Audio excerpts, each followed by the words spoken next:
नमस्कार दोस्तों, मेरा नाम है शिवम और मैं आपका बहुत बहुत स्वागत करता हूं। दोस्तों, जैसा कि मैंने कहा था कि हम इंडियन पॉलिटी की सीरीज़ को स्टार्ट करेंगे जो एम लक्ष्मीकांत की बुक की है।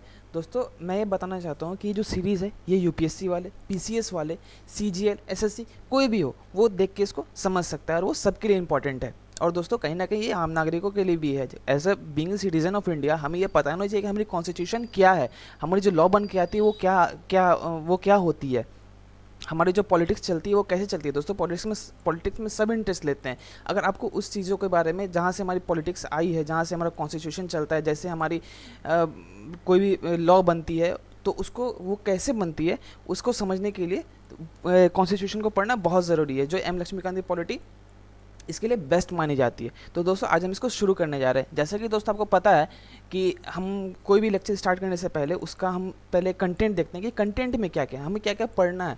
तो दोस्तों, पहले हम वो देखेंगे। दोस्तों, एम लक्ष्मीकांत की जो बुक है वो उसका मेरे पास 5th एडिशन है। मैं 5th एडिशन को पढ़ा रहा हूँ और उसमें टोटल 10 पार्ट्स हैं। आज हम पार्ट 1 का रिव्यू करने वाले। पार्ट 1 को हम देखने वाले, पार्ट 1 में कौन कौन से चैप्टर हमें पढ़ने हैं। और उसमें टोटल चैप्टर 1 to 10 पार्ट में जो है, उन 10 पार्ट में 76 चैप्टर है, 76। टोटल 76 चैप्टर में पढ़ने। और आज हम पार्ट 1 का रिव्यू करने जा रहे हैं कि पार्ट 1 में हमें पढ़ना क्या क्या, हम कंटेंट देखेंगे पार्ट 1 का। तो चलिए दोस्तों, देखते हैं हमें पार्ट 1 में क्या क्या पढ़ना है, जो है अपना कॉन्स्टिट्यूशनल फ्रेमवर्क। दोस्तों, अपना कॉन्स्टिट्यूशन बना कैसे, कॉन्स्टिट्यूशन का हमारा पूरा स्ट्रक्चर क्या है, हम वो पढ़ेंगे इसमें सबसे फर्स्ट पार्ट में। तो इसमें सबसे पहले हम पढ़ेंगे हिस्टोरिकल बैकग्राउंड। दोस्तों, हमारा कॉन्स्टिट्यूशन आया कहाँ से। दोस्तों, किसी भी चीज़ की एक शुरुआत होती है, हर एक चीज़ की। आप छोटे से बड़े हुए, आपने साइकिल चलाना शुरू किया, फिर आपने बाइक चलाई, फिर कार, फिर इसी तरह आप कहीं ना कहीं से स्टार्ट करते हैं ना। तो क्या होता है ना, तो इसे हम अपना कॉन्स्टिट्यूशन आया कहाँ से, हम उसके बारे में पढ़ेंगे, अपना कॉन्स्टिट्यूशन कहाँ से आया। उसके बाद हम लोग पढ़ेंगे मेकिंग ऑफ कॉन्स्टिट्यूशन। जैसे मानो दोस्तों, आपको एक आइडिया मिल गया कि हाँ, ऐसे ऐसे एडमिनिस्ट्रेशन चलता है, ऐसे ऐसे पॉलिटिक्स चलती है, ऐसे ऐसे एग्जीक्यूटिव काम करता है, जुडिशरी होता है। तो जब सब कुछ आ गया हमारे पास, उसके बाद हम देखेंगे कि हमारा कॉन्स्टिट्यूशन बना कैसे है। जब अपना जो इंडियन कॉन्स्टिट्यूशन ऑफ इंडिया वो बना कैसे, उसके बाद हम लोग वो देखेंगे। उसके बाद दोस्तों देखेंगे अपन silent feature of the constitution. दोस्तों, हर किसी की अपनी कोई फीचर होती है। जैसे कोई आपकी अपनी भी कोई फीचर होगी, आप किसी न किसी काम में बहुत माहिर होंगे। उसी तरह साइलेंट फीचर ऑफ कॉन्स्टिट्यूशन, दोस्तों कॉन्स्टिट्यूशन की भी कहीं ना कोई फीचर है, बहुत सारे फीचर्स हैं। हम उसके बारे में पढ़ेंगे कि उसकी फीचर्स क्या क्या है।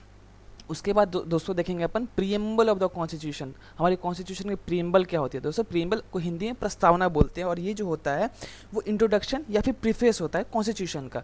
वो जो कॉन्स्टिट्यूशन को हम इंट्रोड्यूस करते हैं वो प्रीएम्बल से ही करते हैं, उसको प्रस्तावना बोलते हैं, प्रीएम्बल। ये हम पढ़ेंगे दोस्तों, इससे बहुत सारे क्वेश्चन पूछे जाते हैं, बहुत ही इंपॉर्टेंट चैप्टर है ये। उसके बाद अपन देखेंगे union and it's territory. Union और टेरिटरी, दोस्तों यूनियन एंड टेरिटरी और स्टेट के बारे में पढ़ेंगे। अपने इंडिया में जो स्टेट है उसको पढ़ेंगे, उसके बारे में पढ़ेंगे। उसका देखेंगे यूनियन एंड टेरिटरी के बारे में। दोस्तों, उसके बाद चलेंगे अपन सिटीजन के बारे में। दोस्तों, हम आम सिटीजन बोलते हैं ना हम लोग, आम आदमी, उसके बारे में पढ़ेंगे। आम आदमी क्या होता है, आम आदमी को क्या क्या प्रोविजंस मिले हुए हैं, उनके उनसे रिलेटेड क्या क्या प्रोविजन है, हम लोग वो देखेंगे, वो हम लोग पढ़ेंगे सिटीजन। उसके बाद दोस्तों अपन देखेंगे 7, जो चैप्टर 7 है वो फंडामेंटल राइट। दोस्तों, one of the most important chapter fundamental right, start लगा रहा हूँ मैं इसे, बहुत ही इंपॉर्टेंट चैप्टर है फंडामेंटल राइट। दोस्तों, एज अ सिटीज़न हमें कॉन्स्टिट्यूशन के द्वारा कहीं ना कहीं, कॉन्स्टिट्यूशन जो हमें कुछ ना कुछ फंडामेंटल राइट्स प्रोवाइड करता है जो हम इंजॉय करते हैं। जैसे राइट टू फ्रीडम, हम कहीं भी घूम सकते हैं। राइट टू इक्वलिटी, सब में एक समानता होगी, कोई भेदभाव नहीं होगी, कोई किसी से डिस्क्रिमिनेट नहीं करेगा, वो चाहे कास्ट हो, कलर हो, क्रीड हो, किसी को भी लेके। तो कहीं ना कहीं हमारे फंडामेंटल राइट्स हैं, तो वो हम इसमें देखेंगे। उसके बाद दोस्तों अपन देखेंगे DPSP, directive principle of state policy. दोस्तों, डायरेक्टिव प्रिंसिपल क्या होता है, जब स्टेट कोई पॉलिसी बनाता है तो उसको कुछ ना कुछ सोच के बनाना पड़ता है। जैसे मान लो सेंटर ने बनाया, लेकिन अपनी स्टेट भी है ना, स्टेट भी अपनी कुछ पॉलिसीज बना सकती है। तो स्टेट जब पॉलिसी बनाएंगी तो उसको कुछ प्रोविजन सोच के रखने पड़ते हैं कि हमें इस दायरे में रह के काम करना है, इससे लिमिट में रह के काम करना है। तो वो हम देखेंगे DPSP, directive principle of state policy. कौन कौन से स्टेट पॉलिसी है उसको वो डायरेक्टिव्स उसके देखेंगे। ठीक है, अब आगे बढ़ते हैं कि इसके आगे हमें क्या पढ़ना है। दोस्तों, चैप्टर 9 है अपना फंडामेंटल ड्यूटीज़। दोस्तों, जैसे हमें कॉन्स्टिट्यूशन एक फंडामेंटल राइट प्रोवाइड कर रहा है, तो वो भी तो चाहेगा कि हम एज अ सिटीज़न अपने देश के लिए कुछ करें, अपने देश को कुछ योगदान दें। तो हमें क्या क्या फंडामेंटल ड्यूटीज़ है, कॉन्स्टिट्यूशन ने हमें अपनी फंडामेंटल ड्यूटीज़ बताई कि हमें ये करना ही करना है अपने देश के लिए। जैसे मान लो दोस्तों, आपके गार्जियन है, वो उन्होंने आपके पीछे बहुत सारे पैसे खर्चा किए, तो वो भी तो चाहेंगे ना कि आप उसे कुछ आउटपुट दो। अगर मान लो आपको पढ़ा रहे हैं, क्यों पढ़ा रहे हैं? क्योंकि आप कुछ अच्छी नौकरी ले लो, कुछ अच्छा काम कर लो, अच्छा नाम कमाओ, तो इसलिए ना वो इतने पैसे लगा रहे हैं आपके पीछे।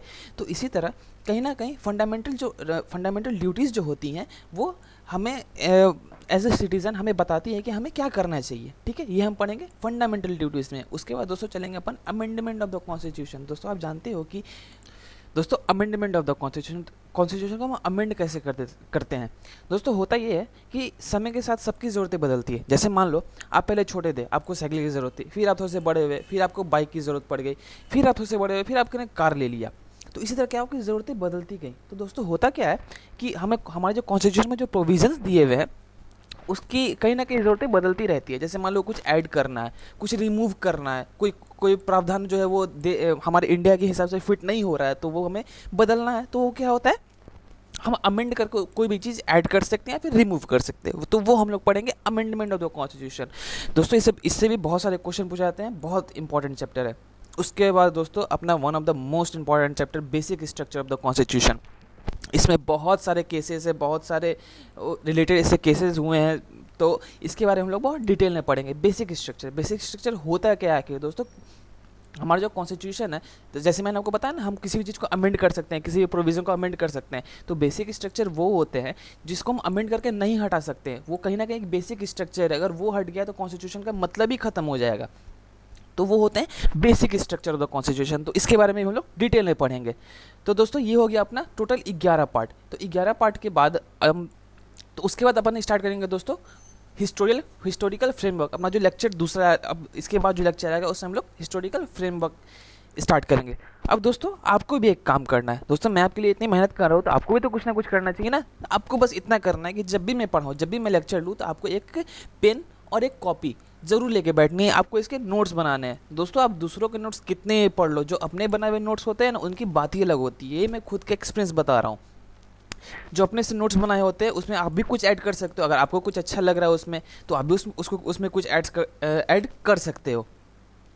उसके बाद दोस्तों मैं क्या करूँगा ना, मैं हर एक जब भी एक लेक्चर होगा उस लेक्चर से रिलेटेड लास्ट में कुछ क्वेश्चंस दूंगा, जिसको आपको कमेंट बॉक्स में बताना है और वो खुद से एनालाइज करना है कि हाँ ये सही है या नहीं। आप नेट से खोजो, बुक से खोजो, कहीं से भी ढूंढना है ढूंढो, उनको ढूंढ के आपको एनालाइज करना है और खुद को जस्टिफाई करना है कि हाँ मैं सही हूँ या गलत हूँ। ठीक है।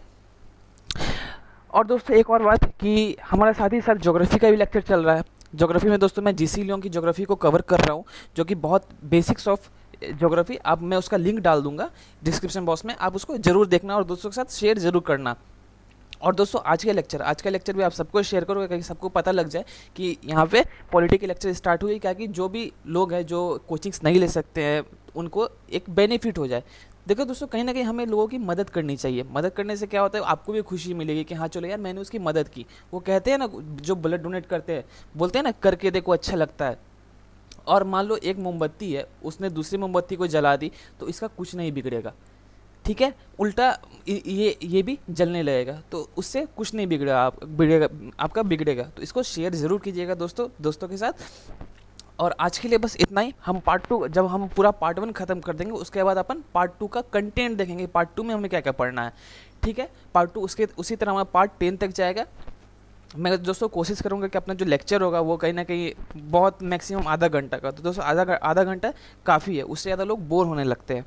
तो मैं बहुत ही बेसिक से, बहुत ही सिंपल भाषा में, बहुत ही सिंपल वर्ड, जैसे मान लो कि मैं कोई प्रोफेशनलिटी नहीं दिखाऊंगा कि हाँ एक टीचर की तरह पढ़ा रहा हूँ जो कि आपके दिमाग से उड़ जाए। मैं वैसे बिल्कुल नहीं पढ़ाऊंगा। अगर मान लो कॉन्स्टिट्यूशन अगर हमारे बुक में कोई एक बहुत ही टिपिकल सा वर्ड दिया हो, तो मैं उसको बहुत ही एक सिंपल भाषा में बता दूंगा, जिससे आप उसको कोरिलेट कर सके, आप उसको अच्छे से समझ सके। ठीक है, तो दोस्तों ज़रूर शेयर कीजिएगा दोस्तों के साथ। मैं कल से इसका लेक्चर डालना स्टार्ट कर दूंगा। हिस्टोरिकल बैकग्राउंड हम कल से स्टार्ट करेंगे। ठीक है, तो आज के लिए बस इतने। और ज्योग्राफी के लेक्चर जरूर देखिएगा दोस्तों, उसमें भी आपको बहुत मज़ा आएगा। तो आज के लिए बस इतना ही। Thank you, that's all. जय हिंद।